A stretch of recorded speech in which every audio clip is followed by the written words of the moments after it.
shiny. Hello. Hello. Hello. Hello. Bonjour. Hi. How you doing there? Yellow. Hello. Hello. Hello. Hello. Hello. Yo. Hello. Hello. Hello. Hello. Well, hello friends, Marc Mandel here from Wow Moments.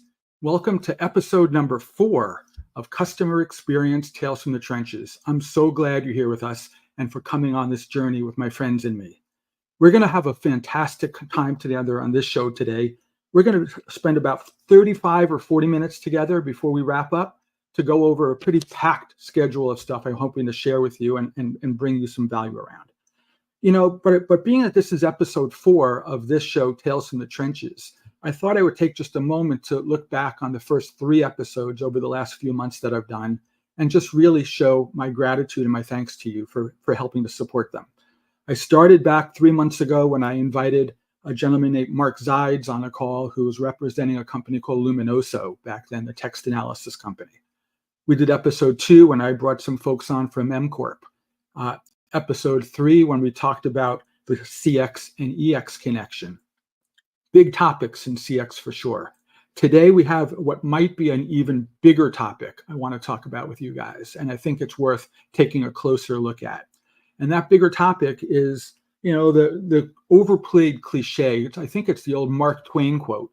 You know, the rumors of my death have been greatly exaggerated, but as it relates to survey programs. You know, many of us think that surveys had been and continue to be the underpinning of what a CX program is about. Well, today we're going to spend a lot of time unpacking the future of feedback, the future of analytics, the future of what we really need to think about, especially in the light of the fact that we can acknowledge at least that surveys are becoming more and more difficult to get people to take seriously. So we're going to unpack a lot of that on this episode while we're here together today. But before I do that, being that I'm still looking back on some recent time together, I had mentioned at the end of the last episode that October 1st was the global, what they call CX Day, which was a new holiday in our industry over the last number of years that was really sponsored and originated by the Customer Experience Professionals Association, or the CXPA. If you know those guys, you know, when you're talking about CX Day, it's a day where we're supposed to show appreciation for our customers and really for our employees and how we engage. So I wanted to share just a story with you about what I had done at CX Day because it's not new, it's not novel, but it's sure impactful. One of the things I've seen in some of my corporate clients is that the higher level C-level folks, that literally the chief executive, the chief operating officers, the chief marketing officers, the chief revenue officers of some of our clients, you know, they sit in their lofty towers and they rarely, if ever, come down and touch customers unless they're the most important, most strategic customers. And for CX Day this year, it's not a new idea, but what I did was I took 3 CEOs from 3 of my clients and we asked them to spend not just that day, but a day a month, literally putting the headset on and sitting in their frontline customer contact center and take calls and send emails and do chat sessions with customers, because I felt it was best that they stay in touch with customers and customers with them without necessarily even identifying who they were. They could just identify themselves by their first name. This was Tom and this is Sally. And the eye-opening feedback that they had by just spending that day or part of that day in that center with that headset on was eye-opening to them, to the point where they can't wait to come back next month. I'm sharing this story with you not because I'm going to suggest that you do that, but maybe if you would, you might get some benefit. But what I'd love to see in the chat off on the side here is, did you and your company celebrate CX Day back a few weeks ago? And I'm curious to see what you may have done to help acknowledge and show appreciation for your customers. It's a big topic, really, appreciation and authentic appreciation. I'd love to hear some stories about how that went in the comments over there. You know, when I think now about things that I'm doing now, one of the things I like talking about on this show is what I call, and I've named my company after this, what a wow moment is for me. Have I seen something since we last got together here that really wowed me, that really made me go, that's something special. And I really wanted to start to unpack for a moment or two with us here this topic again of, have surveys truly run out of gas? And if they have, what countermeasures can we bring to bear strategically or operationally to make sure we don't get into trouble? I wanted to introduce you, not in person here at this point, but just to an idea of one of my business partners and good friends' company. And if you don't know them, I encourage you to check them out. Their company is called Opinator, which is Opinator. You'll find them on the web at opinator.com. You know, these guys have taken this notion of what is a survey and completely turned it upside down and reinvented surveys from scratch. You may be familiar with, a Qualtrics survey or a Medallia survey or an in-moment survey. Go take a look at what Opinator is about. We're going to unpack Opinator more towards the end of the year in December when I have the gentleman from Opinator on this show with me. But for now, I just want to encourage you to go take a look. One of the things I've been doing on this show, and it's been pretty overwhelmingly popular, is what I call my CX book club, where we take a book or two about customer experience topics and we talk about it here on the show.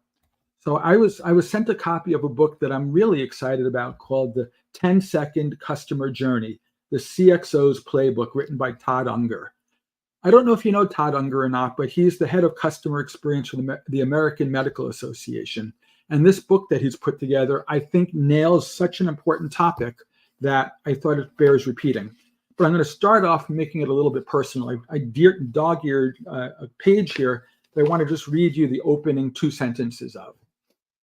Todd writes that in chapter 3 of his book, customer experience starts with the customer.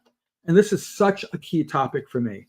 He says, the first step to orchestrating the 10-second customer journey happens before the clock even starts. To borrow an overused term, you can't be, quote, customer-centric unless you start with the customer. And really, when I stop and think about it, that's what customer experience broadly is all about. It's putting yourself up close and personal to that customer and truly empathizing and understanding with them. It's sort of a bone to pick when I talk to friends in the industry and I say, what do you do for a job? And they say, I do CX or I do customer experience. I'm not sure customer experience is something we do.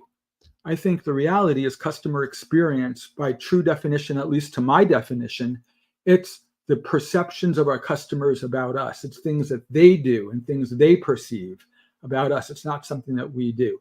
We might choose to manage it. We might choose to improve it. We might choose to optimize it. We might choose to orchestrate it, but we don't do customer experience. But when Todd wrote in his book that the customer experience starts with the customer, I think he really nailed it. But more broadly about this book, he talks about the 10-second customer journey. And his hypothesis there is that customers these days are not going to give us more than 10 seconds. An impression is made in our amygdala, part of our brain, within 10 seconds of making an impression on us and how we need to react. Do we want to engage? Do we want to walk away? And if we only have 10 seconds with somebody, how do we maximize the benefit of that 10 seconds? So I want to encourage you, take a look at Todd's book if you can get it. It's a terrific book, The 10-Second Customer Journey by Todd Unger. I picked this copy up at Amazon. It's available elsewhere as well, but it's well worth it for you. Take a look at it. It's pretty decent. Going back to this question now that I was asking a moment ago about surveys and the death of surveys and whether surveys are relevant or even impactful any longer, I really wanted to use the vast majority of the time that we're together today to unpack that a bit. And I really wanted to unpack that with a couple of good friends. And I've asked a couple of folks to join me here. I'll introduce them more popularly in a second, but I've asked, just so you know who's going to join us, Richard Owen. He's the founder of a company called OCX Cognition. Richard's one of my business partners and a phenomenal thought leader. He'll introduce himself more deeply in just a sec. And I've also asked a gentleman named Troy McHenry to join us. Troy runs the customer listening or member listening program at Blue Cross of North Carolina, my home state Blue Cross plan here. And both of these guys have a ton of experience in helping to think about feedback through different lenses. And I thought it'd be fun to bring these guys into the show, have them introduce themselves, and then we'll just have a good three-way conversation about what's going on, kind of the state of customer feedback analytics, and maybe most to the point, what can we do to avoid kind of this new problem of feedback garbage in, garbage out? Maybe there's a way that we can really do something meaningful. Richard, could I ask you to kick us off by just introducing yourself and your company, and then Troy jump in and follow up, and let's just kind of see where this conversation takes us. Hey, Mark, how are you doing? Thanks Thanks for inviting me on. It's nice to be the other side of the camera for a change. So for those of you who don't know, have never heard my name, so I spent the last 20 years in the CX industry. I was the CEO at Satmetrics for about 15 years or so in that business. And Satmetrics, for those of you who might not be familiar, was the company that co-created the Net Promoter Score methodology back in the early 2000s. So my team that was led by the brilliant Dr. Laura Brooks was working with Fred Reicheld, who was one of my board members, and came up with all the Net Promoter methodology work back then. And subsequently, we did about 1,000 large-scale enterprise deployments. We really focused on the survey technology we're going to talk about today as the primary mechanism for data collection. And we also launched a successful training program at about 7,000 companies. Probably the world's largest CX training program took part in our certification. Still to this day is, I'm very proud to say, continues in Japan, amongst other places, in the Japanese language. I have no idea what they say makes any sense, but it is in Japanese.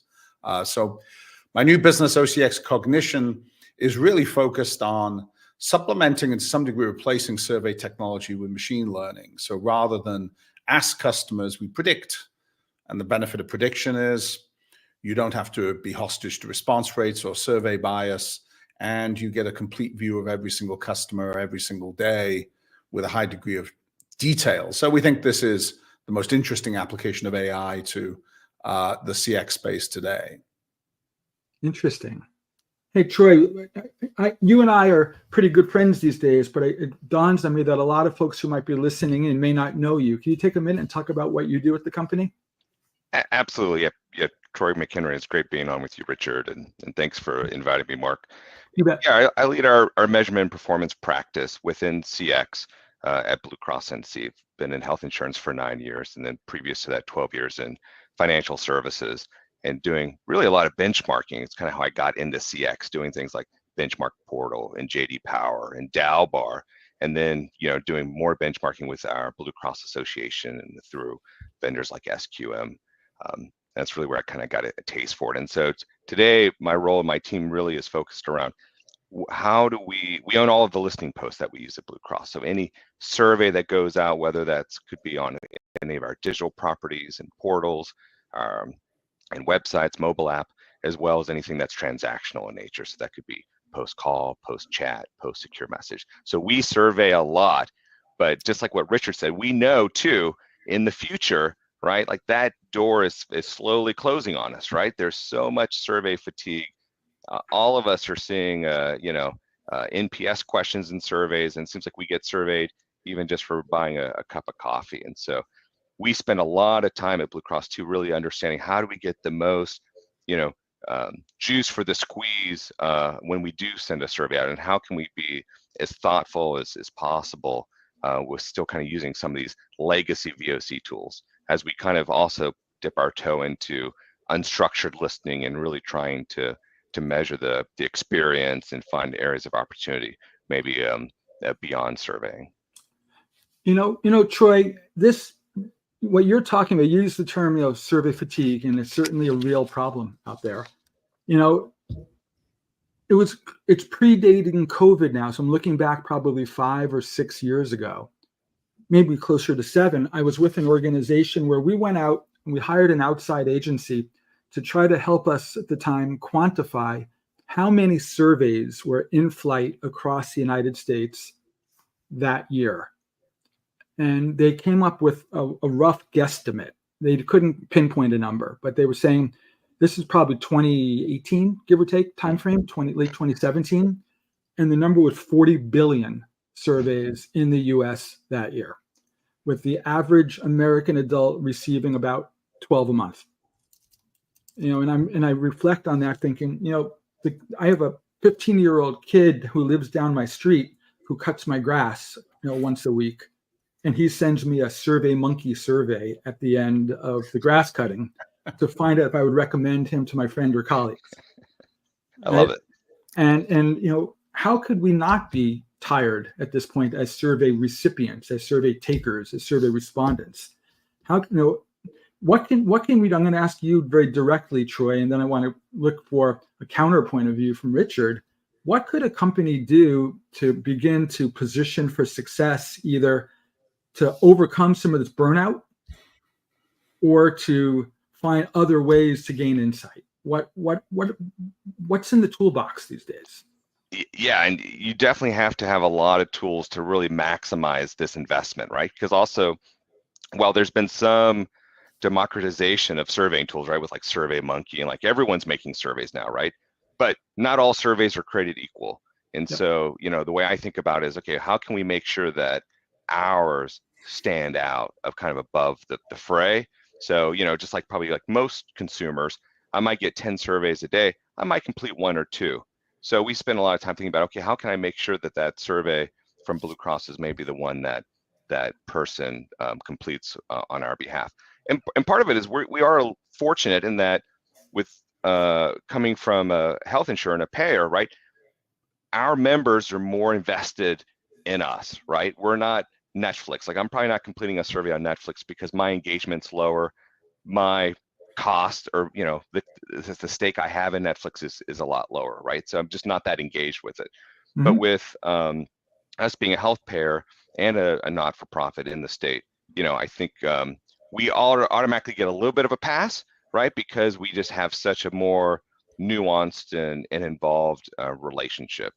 But really what I would say too, something that we've discovered this year that, and really in the last 2 years that I'm happy to share is, there's one piece you also have to do now is like email servers in general are getting stricter and stricter in filtering out because spam has been such a problem. And so like if your reply to address and your from address and like the URL for the survey, if those things don't all have like the same domain or subdomain, a lot of email servers are just going to kick you out right out of the bat. And so like you have to think about even like we even start that far back to make sure how can we ensure that our emails are even getting to people's inboxes? Because the moment it goes in that spam or junk folder, it's over, right? You've already lost. And so we even just spend time thinking about that, and of course email quality and validating emails and how do we kind of ensure that. And then you talked about survey fatigue. The other thing I would say is we can't control all the other surveys that are coming out, but like we have to watch just for fatigue internally, right? Yeah. Because we are measuring at touch points, we're doing relational listening, we're doing transactional listening. And so, honoring opt-outs, but also honoring our own blackout periods is super important to us, right? We don't want to shoot ourselves in the foot either. Interesting. Hey, Richard, let me throw something at you. Have you respond to this? You heard me talk about a week ago. You and I have a relationship with a woman who works at a global technology manufacturer, a large brand, who introduced a new problem to me in survey feedback, which was her clients are being instructed, her internal employees are being instructed now to not take surveys from vendors anymore. Because either they want to control that information internally through their vendor management or procurement organizations or something entirely different. So in addition to the technical glitch of things that Troy's talking about, when if the domains don't line up and you become junk mail, or if the fact that we're getting overwhelmed by surveys from a variety of people, now on top of that, we're being told in some cases, like in some B2B cases, you're not even allowed to respond. What do you see out there, Richard, in terms of your world, in terms of that sort of landscape? So love what Troy had to say. Troy, my friend, you're whistling past the graveyard. I mean, this is you look over the 20 years I've been doing this, and we did millions of surveys, and you could see this trend occurring in the 2000s. And there's two trends which are absolutely unstoppable today. The first is response rates are going to continue to decline. Why? Well, there's something economists, and you know I love to amateur economize, call tragedy of the commons. We're overusing, we're oversaturating our customers' time. As you said, the guy cutting your grass does a survey. It doesn't matter what you do. It doesn't matter how good your practices are. Your customers are inundated with surveys. They're not adding more time to their day to respond to them. That means that the response rate percentages are dropping. They are going to zero on a long enough timeline. And worse, as they decline, the sample bias is just getting more pronounced. So the quality of the data is becoming less and less. And the question isn't, do you need to get off this train? The question is, when do you get off the train? Because at some point, it will just inevitably become ineffective as a mechanism. And to be honest, what you're talking about in terms of companies and, you know, restricting responses is tiny in the grand scheme of what we're seeing. And I'd like to put this in a bigger context if I could, because in the 1990s, people were doing phone-based survey, right? They were picking up phones and they were doing research. And in fact, I was working for Regis McKenna in 1991. You know, we were doing research on Apple and Sun, and we were calling around buyers, and they'd get on the phone with us for 20 minutes and they'd chit chat. That era has been and gone. And there were people making the argument in the early 2000s that the phone will never die because people only ever want to respond to the phone, and email's not going to eat its lunch. And in fact, you know, we're well invested in doing lots of phone-based data collection. And there's just the laggards of the industry dying out. And people were then adopting email as a next generation technology that was faster, cheaper, more efficient, collecting data. So there's no question that survey-based data collection in CX is done. The question is, when do people get off it to become effective? When does their program become so ineffective that they switch, and when the costs of switching are better? Now, I'm not here to tell you that our approach or my view on the use of predictive analytics is the only way to do it. What I am going to tell you with complete certainty is it's one of the ways that's going to win, because until we get past this basic problem that no matter how well you execute your program, Troy is executing a brilliant program, no matter how well you execute it, your problem is your customer wakes up, opens up their inbox, and if they get the email, to Troy's point, then they think, oh, I got a dozen of these things today. You know, why am I doing this? This is not the way I want to spend my time. Delete. And that's the reality of today. So I think that the CX industry, which I like to think we were part of creating 20 years ago, certainly Net Promoter Score kicked off a big part of excitement. When we now need to recognize that our child has grown, it's matured, it was good, it's now jumped the shark, it's now on the downslope. And the companies that do really interesting things are going to be doing things that don't anchor around the idea customers respond to surveys. Question for you about this, to open to both of you guys. How much of this do you think is perpetuated by the survey platform vendors out there that are struggling for relevancy going forward? And even the big guys, you know, there's certainly for every startup guy, there's a Medallia or a Qualtrics that has a dominant market position out there. And the question really remains is, you know, are they, even the big guys, are they going to be like, what happens if surveys don't work anymore? What do I do then? You know, and they want to remain relevant and in business and commercially viable. So they're doing what they can. How much of this is just, you know, propaganda, you know, from them to say, yeah, surveys are still going to have teeth, you know, in perpetuity because they want to have teeth in perpetuity? Yeah, and it's easy, right? It's easy from a business standpoint to do surveys, but I think Richard's exactly right? It's a drowning out, right? And so you do have to think about that. And we actually, when we think about like our listening program, we really think about like there's like three ways to collect VOC. There's direct, which is surveys. There's indirect, and then there's kind of inferred, right? And so we really try to do all three, and we're really trying to get smarter about, okay, if we really don't want to give up surveys, and that's what it is, right? Because it's so easy to do a survey now, right? The cost has gone down because of all these competitors who've entered the marketplace. The tools are only getting better and better, right? And so it's an easy thing, I think, for CX and VOC shops to kind of fall back to. And I think you do have to challenge yourself. And we're really trying to think through, like, where does it make a lot of sense? And so like we've now have like closed member panels where we're doing surveys, but there's an incentive component, it's an opt-in, and that has been an excellent research tool for us. But yeah, you have to be really mindful too. Okay, what are the things you're really trying to get out of it? What can you only get out of a survey maybe versus if I'm just doing some unstructured listening, listening and mining with AI, whether that's phone calls or chats, right? Or if I want to just do inferred, looking at, tea leaf sessions and look at Adobe Analytics for my websites and portals. Again, I think you have to do almost all of those, but I think, yeah, in the future, teams, you just have to get so much smarter, and you can't just keep falling back onto surveys. Interesting. Yeah, that's absolutely right, Troy. I mean, I think that you're pushing all the right sets of buttons there.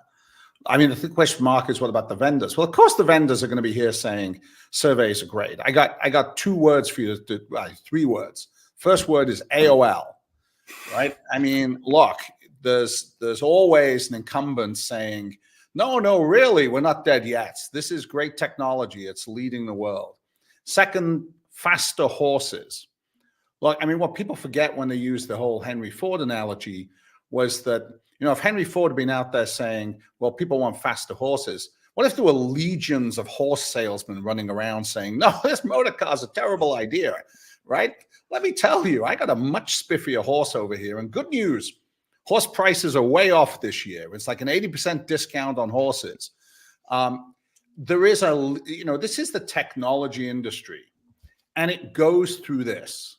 Every cycle, companies benefit from a technology wave and cycle, and then they get caught on the wrong side of it, and they decline. And very rarely do they transition to the next generation of technology, because usually the new wave benefits the new entrants. So Tom Siebel, fastest growing company to $1 billion in the 1990s.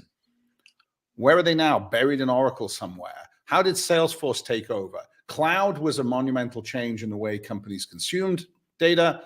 A new generation of company arrives that is cloud-based. You didn't see Siebel back in 1999 saying, you know what, we give up, we throw the towel in. They were saying, no, look, on-prem. There's a lot of benefits for a highly customized on-prem solution. But the market, early adopters first, then the mass market, looked at it and said, this cloud stuff's crazy better and cheaper. So I think that the existing vendors are somewhat in trouble. Qualtrics has been the major beneficiary of consolidation in the industry. They've been mopping up the long tail players. That's been a great strategy for them. And as probably the most cost efficient commoditizing vendor in the space, they're the short-term winner. But in the long term, that's a harder thing to win unless they can find new areas of growth for their business.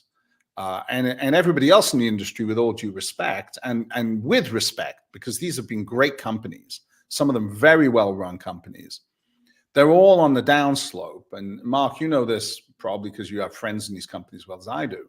They are all on the downslope. They are cutting costs. They are laying people off. Yep. Because survey prices are going to zero. You can renegotiate your contract now and get 50% off. And this is how industries change over time. It's not a terrible thing. It's technology. And I think the tricky thing is, as some of these newer tools make available, that's what I think is going to be this push pull for the short term, is just around cost, right? Like some of these newer tools probably are better, and they obviously require lower effort for the consumer, right? They're not having to get an email, you're not filling their inbox, they're not having to complete a survey.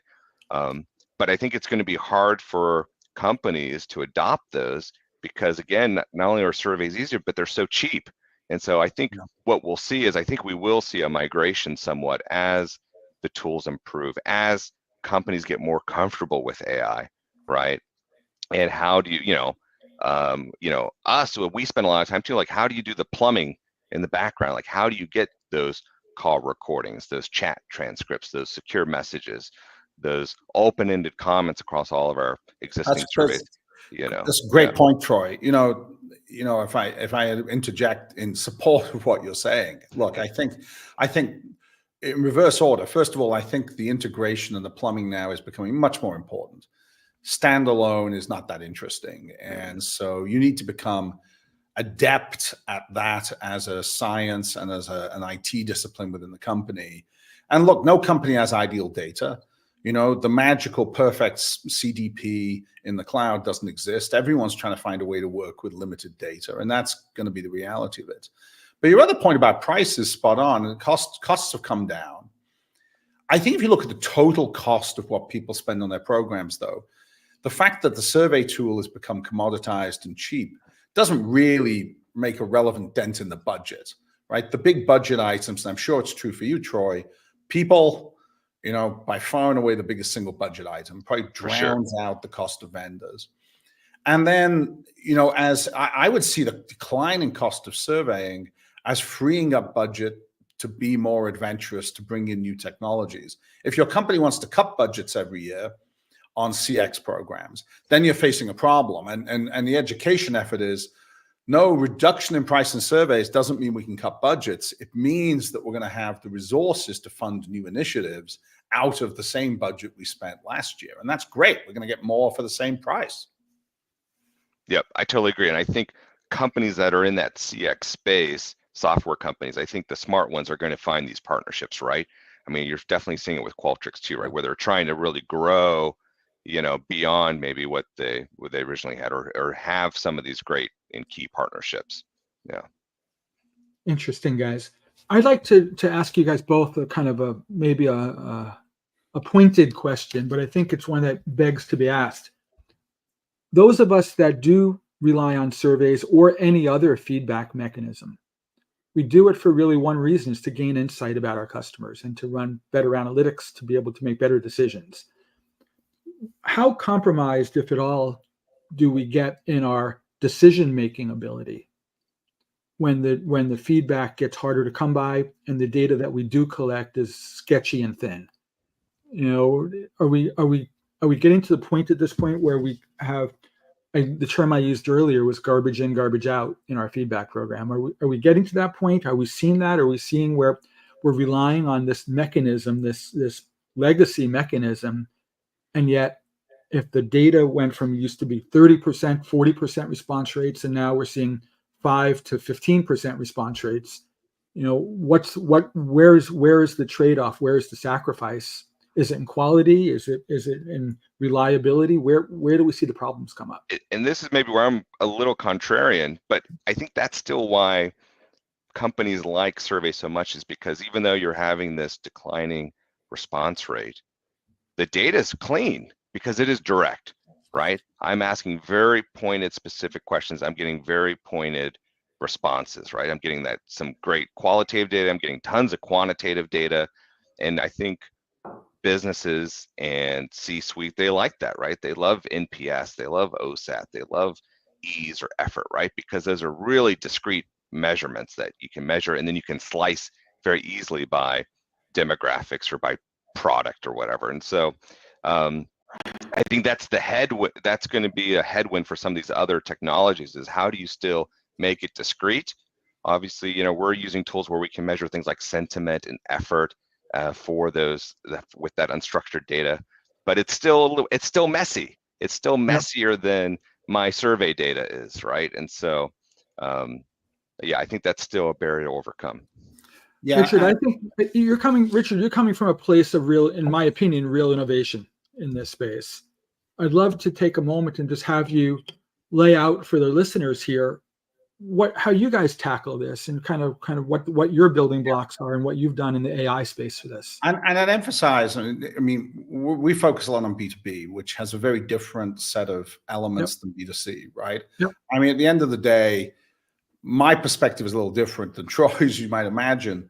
You know, I think that the relevance of this survey data, or even though it's sort of tablets from the mountain still coming down at customer set X, from an analytic perspective, I think it's becoming junk science because the sample bias has become so profound. And Fred Reichel did an interesting piece, I think it was Bain published, showing that NPS scores gathered through surveys now have such bias that you can't assume they are accurate as a reflection of the business.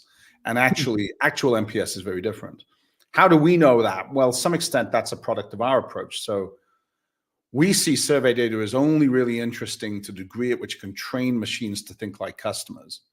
So Interesting. I'm interested in how a survey informs customer trade-offs of the operational performance of the company. So if a survey can educate a machine as to how customers in general make trade-offs, and it can, because that's much less subject to sample bias than looking at actual NPS scores, for example.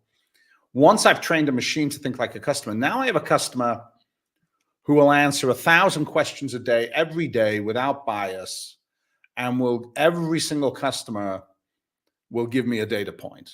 And not just a data point, they'll tell me exactly how they came to that conclusion and how all of my operations affected that outcome, how I can attribute to that. So that's 100x, 200x the quantity of data. More profoundly, it's more accurate than surveying.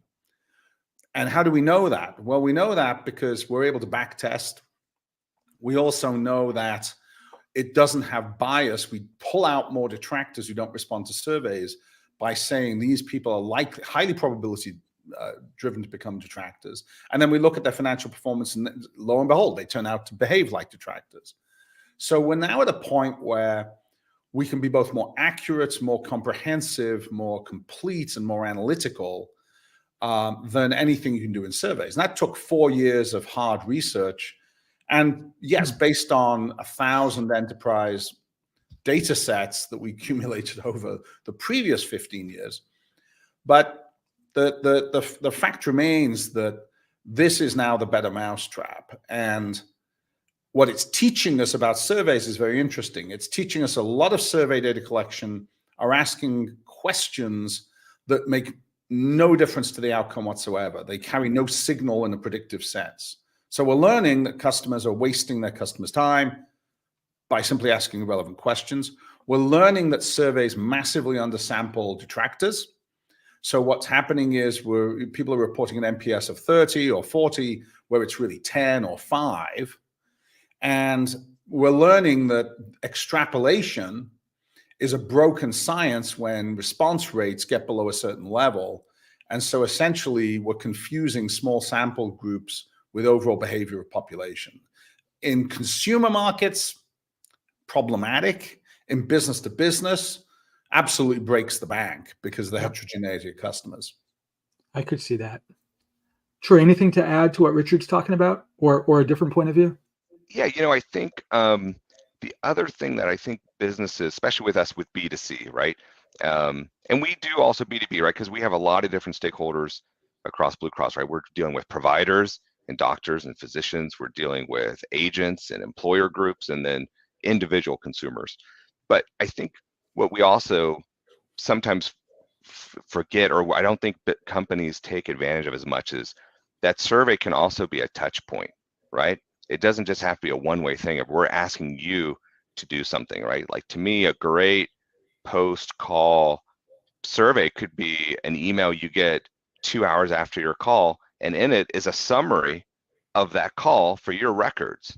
And hey, we've bulleted out what's that customer service rep going to do for you? What was the homework for them, right?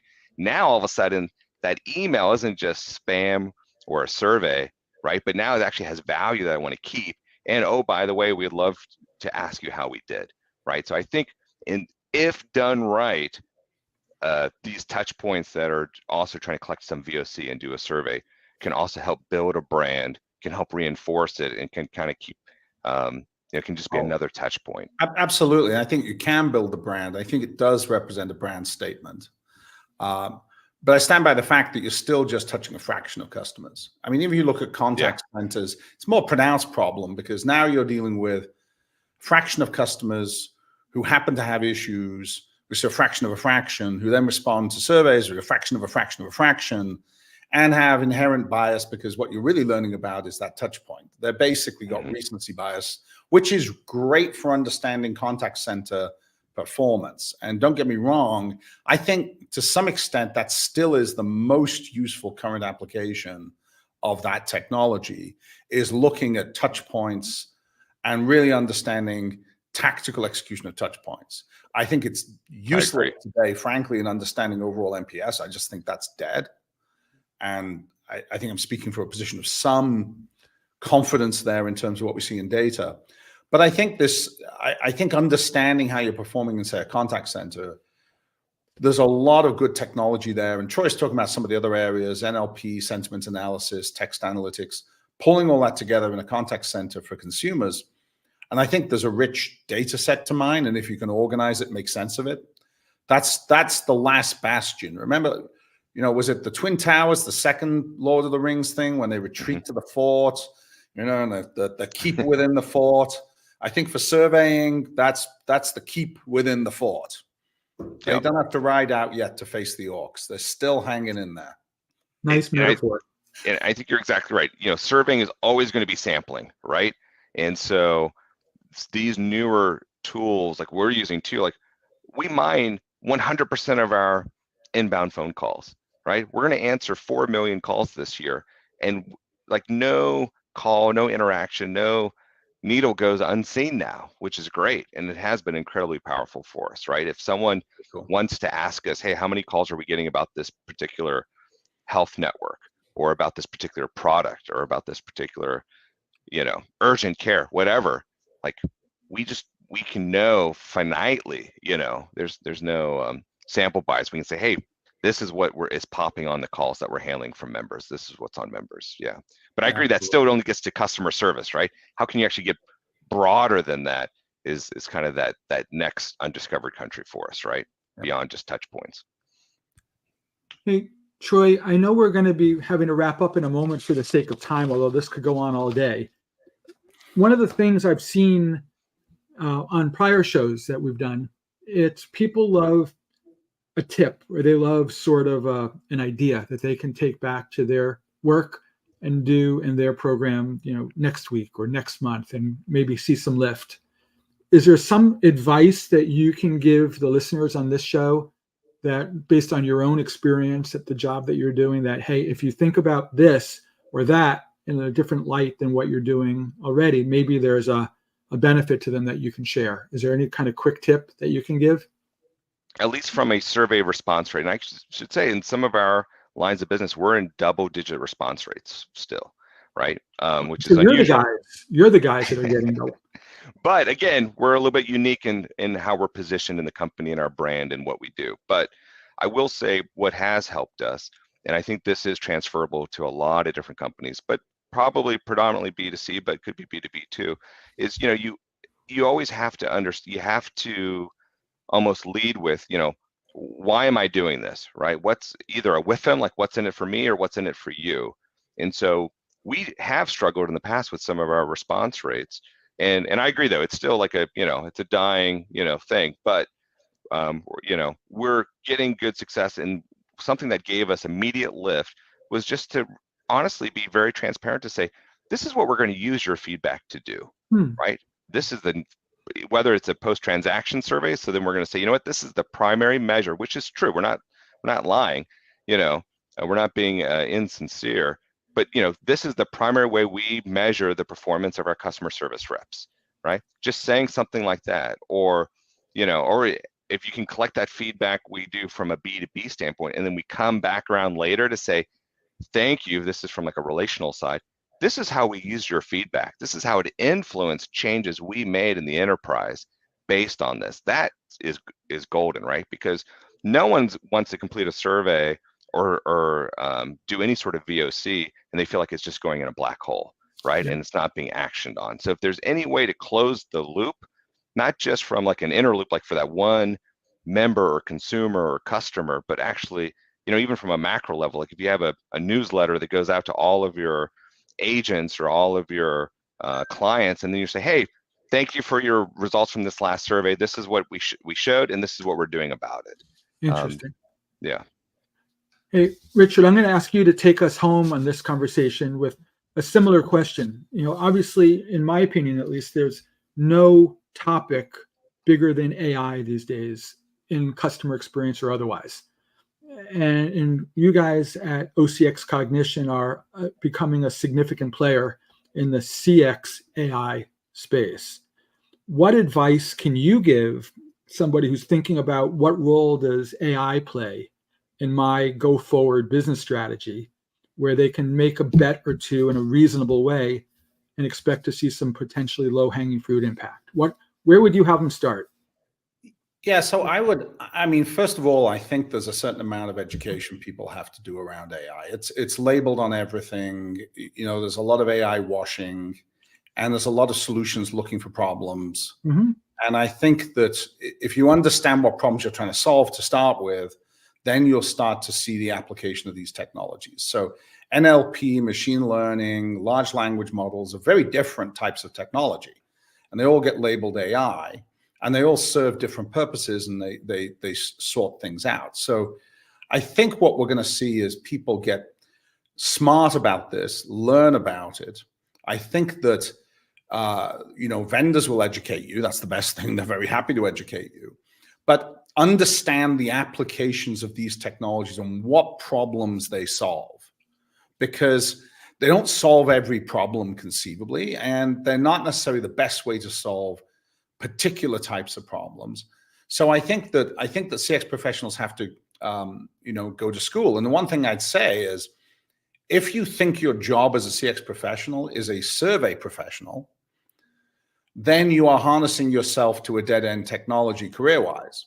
If you think your job as a CX professional is somebody who is going to drive business change and transformation through the use of data, insight around the customer, then that's a pretty expansive tent you can use to look at lots of solutions and try and find the best one for your company that's going to solve the particular problems you have.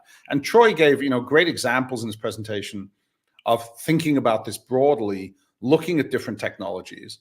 And AI is just a technology set. So don't buy into the hype. Be skeptical but positive. It's a very powerful set of tools. It is going to change the industry, but make your own determinations as to how it can solve the problems you have. And if you can't see the connection between the technology and the problem solution, then you're probably looking at the wrong products. Great points, guys. Both of you. Thank you for that. How can our listeners find you guys if they want to follow up directly with either of you? LinkedIn, is the best way in my opinion. So just search for Troy McHenry on LinkedIn, and I'll pop right up. Exactly right. I'm there on LinkedIn or www.ocxcognition.com. But feel free. Love to hear from people. Yeah, gentlemen, as always, thank you for your partnership. Thank you for your friendship, and thank you for indulging me and my friends who are listening in on this conversation to be part of this journey. You guys are terrific, and I just really wanted to say from my heart, thank you both for being part of this story. Appreciate you guys. And guys, we're gonna move on from this segment now. I'm gonna go to one more segment before we wrap up the entire show. And I wanted to do so by revisiting this book that I talked about a little while ago, the Todd Unger's book, The 10-Second Customer Journey. I've been thinking about this book since I said to you 30 minutes ago, go check it out on Amazon. If you haven't yet, do me a favor. Send me an email, send me a direct message, send me a comment here on the comment screen, and I'll do my best to get you a copy for nothing. I love this book. I think it's a terrific book. And because you've been so kind as to hang out with us here on this show and to be part of this story and this journey, I want to share it with you. I'll make sure that you get copies. Just all you have to do is ping me and say, get me a copy of Todd's book, and I'll make sure it's on its way to you. So that's on me. Last topic on my list of things is what's coming up. What's coming up in the next month or so for me here. We're going to do another one of these episodes in November. We're trying to do one every month. And so we're going to do one right before Thanksgiving, where I'm going to be talking more about survey feedback. And in this case, I've mentioned before a company called Opinator. I'm going to ask the CEO of Opinator to join along with one of his customers to talk about the reinvention of surveys and what that really means and the potential impact of that. But beyond that show, I'm starting a brand new show, a brand new series that I've decided to call CX Unsung Heroes. And what this is going to be about, it's going to be a shorter format. It's going to be about a 15-minute conversational format from beginning to end, where each episode I've asked one of my industry friends, generally a client-side practitioner, to join me on the call. And we're going to just talk about things that they now know that they wish they knew when they were beginning. and how these guys are sort of the behind the scenes operators that are pushing the levers and making things really happen. The very first episode of that show, of Unsung Heroes show, is going to actually launch on Halloween Day on October 31st, where a gentleman named Dan Comanduli is going to join us. And you should know Dan Comanduli. You should check him out on LinkedIn. Dan is currently the head of CX Insights for US Cellular, the mobile phone carrier out of Chicago. And he's just a really terrific guy. You should get ready to hear his talk, and I'll make sure that you guys get invited to that show when we launch it as well. So in November, we're going to have Opinator on this show, and we're going to have Dan Comanduli on the new show. And then, of course, every week I'm doing my Minute to Win It show, where you have little kind of quick bite-sized chunks of CX stuff as well. So with that, I'm going to just simply wrap up here, guys, by simply saying thank you again from my heart for coming on this journey with me. Episode 4 was fun to do here. I can't wait for episode 5. And I want to say you guys being here makes all the difference. So you guys are terrific. Thank you for all of the support that you've given. And I'll see you in a few weeks. Take care, my friends.